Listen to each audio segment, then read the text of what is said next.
Naging mabilis man ang pagbisita sa Pilipinas ni Ukrainian President Volodymyr Zelensky, umaasa naman daw siyang naiparating niya ang mensahe niya para sa mga Pilipino. Balitang hatid ni Mariz Umali.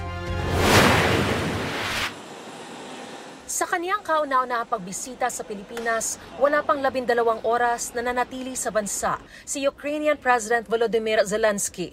Kaya nanghihinayang daw siyang hindi niya maikot ang ganda ng Pilipinas. I saw just people are very warm in the hotel and in the palace and in the streets. I saw him. They're just smiling. Bagamat nasa kalagitnaan ng gyera ang bansang Ukraine, minarapat pa rin ni President Volodymyr Zelensky na bumisita sa ating bansa dahil ganito raw niya pinahahalagahan ang boses ng Pilipinas at ng buong rehiyon sa usaping pangkapayapaan at kalayaan. Minabuti rin niyang pumunta rito para personal na imbitahan si Pangulong Bongbong Marcos sa nalalapit na Peace Summit ng Ukraine na gaganapin sa Switzerland ngayong June 15. It was very important directly to invite the president, directly to speak with him about the details what's going on the battlefield, what Russia brought with this war to our land, all this crisis. And of course, for us it's very important not to give Russia possibility to influence on Asia. We are preparing our steps to peace, and of course for us it's very important that Philippines really support our territorial integrity and sovereignty. Kamakailan lang sa dinaluhang Shangri-La Dialogue sa Singapore, nagpahayag si President Zelensky ng kanyang pagkabahala sa tila pagpipigil ng Russia at China sa ibang mga bansa na dumalo sa naturang summit. You said Russia and China are trying to undermine your peace summit in Switzerland this month. Do you think Russia and China are afraid that the summit would become such a huge success that it could undermine their global influence, and how so? Yes, because it's a pity that China joined it to Russia and now helps them to push the leaders not participate in the peace summit.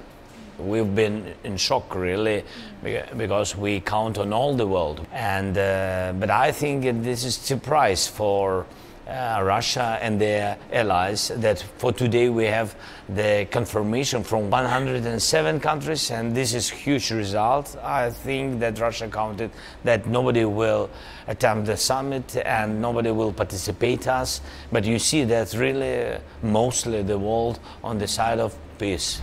Maihahalin tulad nga raw niya sa kanyang bansa ang nangyayari ngayon sa Pilipinas sa gitna ng panghaharas naman ng China sa mga barko natin sa West Philippine Sea. And that's why we have to hold the situation, and we have to be together with very strong and clean position that nobody can occupy your territory. Nobody. I think that there are a lot of similar things and a lot of challenges. That's why we spoke with the president that now we need unity. If we will stay strong, it means that it will give very important signal to other countries, not to try even to think how to occupy it other independent countries. Ukraine is considered a small country compared to Russia, but you are still successfully standing up against Russia.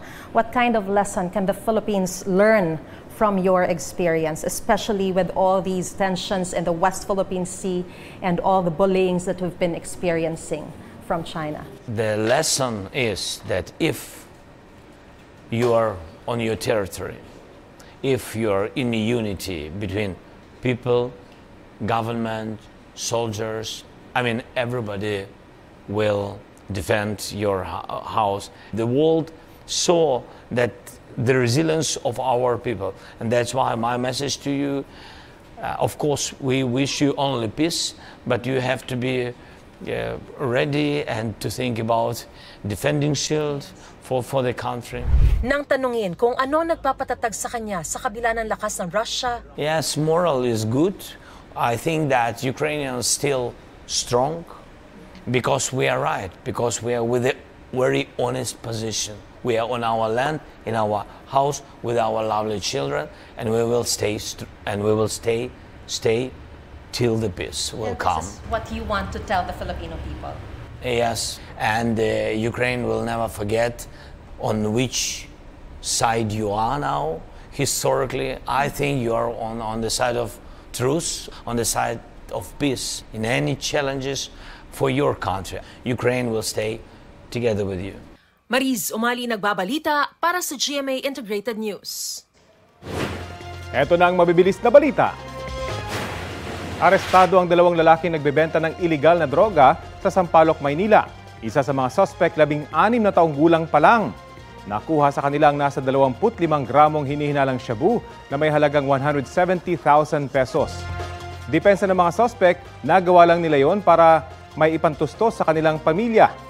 Maharap sila sa reklamong paglabag sa Comprehensive Dangerous Drugs Act of 2002. Nahulihan ng baril ang isang motorcycle rider sa Quezon City. Batay sa pulisya, pinara ang rider sa isang checkpoint pero hindi siya huminto. Nang mahabol at hingan ng mga kaukulang dokumento, doon na nakita ang baril sa kanyang bag na nasa compartment ng kanyang motor. Iniimbestigahan na kung nagamit ba ang baril sa krimen. Tumanggi magbigay ng pahayag ang rider kaugnay sa nabistong baril. Dahan-dahan ang pagkuha sa babaeng yan na nasa isang gubat sa California sa Amerika. Ang babae kinailangang i-airlift matapos magka-leg injury habang nagkakayak. Matapos ang ilang sandali, matagumpay ang naging pag-rescue sa babae. Tungkol pa rin po sa pagsabog ng Bulkang Kanlaon, balikan na po natin sa linya ng telepono si La Castellana MDRRMO Head John De Asis. Magandang umaga pong muli at welcome sa Balitang Hali. Gandang umaga rin po. Kamusta na po ang lahat inyong... na nakikinig sa programang ito. Opo, makikikamusta lamang ho kami sa inyong pong monitoring sa sitwasyon na, syempre, yung mga inilikas na po na pamilya natin dyan. Kamusta na po sila? So far yung mga nilipat namin mga pamilya sa evacuation center, okay na rin po sila. Kaso monitor na ating health team yung mga possible na communicable disease na maring sa may evacuation center. Yung ubo, yes. yung mga pagtatae, yun po yung isang monitor namin. Pero handa naman ho, like sa mga gamot, sa mga doktor na nakaantabay po just in case? Yes po, yung sa camp management team, meron pong ng medical health team na naka-standby at continuing monitor, nag-check up sa mga evacuees natin po. Nakarating na rin ho ba ang mga ayuda mula po sa DSWD? Yes po, parating na po. Parating Yung pa lamang. regional officer nandito na, and then si Senator Rich Gatchalian nandito rin po sa Negros. Okay, yung ashfall, sir, kamusta ho? Meron na ho bang mga insidente na medyo nagkakasakit o inaatake po ng anumang mga health-related issues kaugnay po nitong ashfall? Yes po, sila po yung una naming kinukuha kahapon sa pag-evacuate, yung may mga masakit sa baka, and then yung bata, mga matatanda, transfer po namin sa Municipal Health Office. May update na ho ba tayo, halimbawa kung direktiba ho ng FIVOC sa inyo, no, kung kailan po sila mag-aabiso sa ligtas ng umuwi mga kababayan po natin nandyan. So far, ano ho ba ang ating sitwasyon? So far, yung situation from alert level 1 kahapon, naging alert level 2 na po. Base sa sudden eruption kagabi. Okay, pero wala pa naman hong... It will take weeks pa siguro until months na pag level 2. We don't know. So we're still waiting for the update from the PBOX office. Pero so far, sir, sa ngayon, wala pa namang ilan na mga pagputok, no, isa pa lamang pa rin ang naitatala natin. Yes po. Isa po yung major eruption yung kahapon. Yes. And then yung vent from the edifice or crater is visible na mayroong paring usok.